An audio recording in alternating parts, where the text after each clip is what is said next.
Tonight, we are live monitoring President Biden's visit to the Bay Area. Moments ago, his helicopter escort landed at San Francisco's Crissy Field.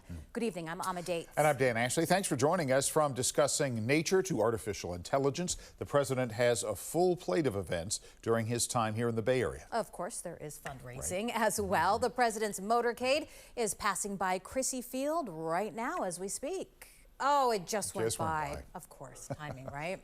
Well, we have team coverage tonight on the president's local events and activities. Yeah, we'll begin with ABC 7 News reporter Suzanne Fon. She's at Crissy Field Live, where the president arrived and zipped past just a few moments ago. Suzanne? Just moments ago, and there is a lot going on out here right now. I can tell you, both sides of the street, we have hundreds of people obviously waiting for the motorcade that just passed, and now I hear the blades of the helicopters and the aircraft getting ready to leave. I can tell you that people have been out here all afternoon long. A lot of them didn't know what was going on here, but they saw the aircraft. They were in awe of the aircraft. They saw the Osprey aircraft. They saw Marine One. They saw the motorcade pass. It was definitely an eventful afternoon.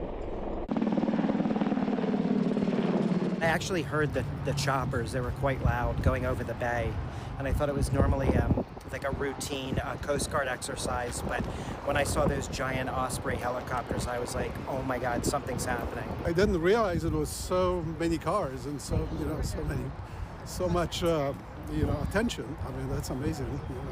So many motorcycles and cars and bomb squads and police, but it's impressive. Did you come down here specifically for this? No, I didn't. I was just shopping and I saw this going on, so I stopped here and waited for almost 45 minutes. That's pretty cool. We weren't expecting that today. It's a nice surprise. We saw the helicopters come in, didn't expect this kind of event. We saw that it was in town, and pretty psyched actually to see him. It's pretty neat. I am just thrilled that he is gearing up to stay in office, because that's where we need him. I'm from Oregon, and we are dealing with many of the similar issues and wanting to protect rights for all people and take care of our communities and take care of our environment. I'm thrilled he's here.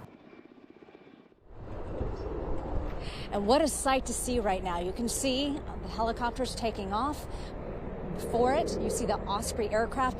And this time of day, particularly, seeing all this aircraft beside the Golden Gate Bridge, and then you see the blue water and all these people standing around, just kind of taking it all in. It's really quite something. All these people here, many of them, again, did not know that the president was going to be here at Crissy Field today. In fact, many of them were running, walking, heading up towards Sports Basement here, wondering why the barricades were up.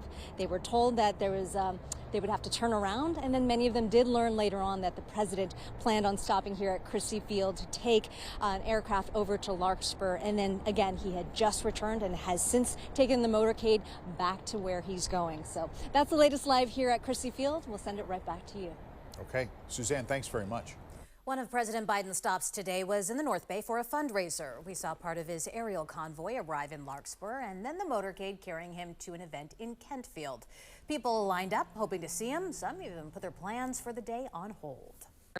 I'm seriously beside myself. I have loved Joe Biden my entire life, and I'm missing a canasta lesson to be here. I'm so excited. I'm thrilled. The president is scheduled to wrap up his trip to the Bay Area tomorrow and has more fundraising events planned for Illinois and Maryland. Before his fundraising events, the future of artificial intelligence was a main item on President Biden's agenda today. He sat down with AI researchers and experts from right here in the Bay Area to talk about the benefits and risks of the technology. ABC 7 News reporter Zach Fuentes spoke with a member of the president's cabinet about the conversations. Artificial intelligence is developing quickly, and while the benefits are being discovered, the risks are also being weighed. Dr. Arthi Prabhakar is the president's science and technology advisor. He's been clear from the beginning that this is one of the most powerful technologies of our time, and that means that if we're going to seize its considerable benefits, we have to start by managing its risks. Dr. Prabhakar sat next to President Biden in San Francisco Tuesday to meet with a panel of AI researchers and experts, including top minds from Stanford and UC Berkeley. I want to hear directly from the experts, and these are some of the world's leading experts on this issue. Leading experts at Dr. Prabhakar says have diverse viewpoints. People who are critics and skeptics of AI, as well as people who are very optimistic and are building applications that they think are going to take us forward into the future. Biden touted work his administration has already done in the AI field. Last October, we proposed an AI Bill of Rights to ensure that important protections were built into the AI systems from the very start. Earlier this year, I signed an executive order to direct my cabinet to root out bias in the design and use of AI. And in May, we announced a new strategy for funding for responsible AI development. Tech expert and San Jose State professor Ahmed Benafa says while there have been positive steps at the federal level, there's still more to be done. We need a standard, for the AI.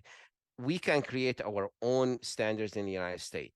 But what about if this AI is coming from a different country? Europe, they have their own standards. China already have their own framework for that.